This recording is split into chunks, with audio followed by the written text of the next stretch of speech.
তুমি স্বীকার করলেও মরে যাবা, স্বীকার না করলেও মরে যাবে। চোখ বন্ধ রাখলেও কবরে যাইতে হবে, চোখ খোলা রাখলেও কবরে যাইতে হবে। কি বলেন? রাজপ্রাসাদের মানুষটাও মরে যাবে, কুড়ে ঘরের মানুষটাও মরে যাবে। সুখের খাবার যার মুখে সেও মরে যাবে, ভিক্ষার থালা যার হাতে সেও মরে যাবে। যাবে না? তো যেটা নিশ্চিত অনিবার্য বাস্তবতা, যে মৃত্যুকে আড়াল করার, অস্বীকার করার, পাশ কাটার কোনোই ব্যবস্থা নাই, কোনোই ব্যবস্থা নাই। না ক্ষমতা দেখাইয়া, না কাইন্দা কাইটা, কোনো সিস্টেম নেই। ক্ষমতা দিয়েও মৃত্যুকে ঠেকানো যাবে না, কাইন্দা কাইটাও কি করা যাবে না মৃত্যুকে। যেটা নিশ্চিত সেটাকে ভুলে যাওয়া কেন ভাই? কেন ভুলে যাব আমরা?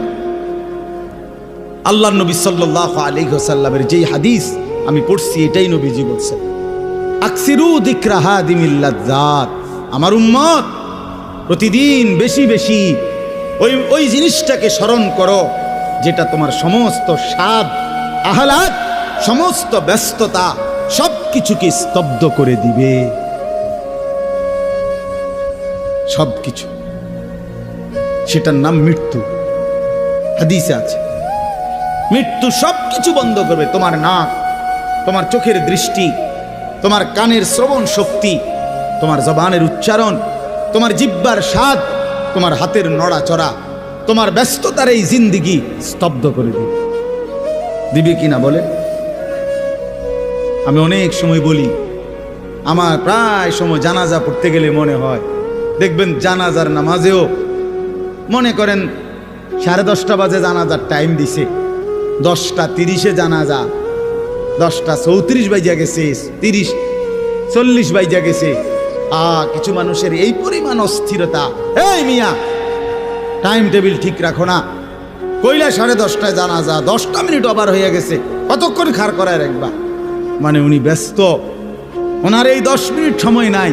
আল্লাহর কসম বন্ধু, এই মানুষটাও এরকম ব্যস্তই ছিল। যে মানুষটার জানাজা হচ্ছে এখন, যার লাশ এখানে শোয়ানো, এই লোকটাও এমন ব্যস্তই ছিল। তার হাতেও একদিন সময় ছিল না। আজ গোটা পৃথিবী সব আগার জায়গায়, এই বেচারা শুধু নিস্তব্ধ।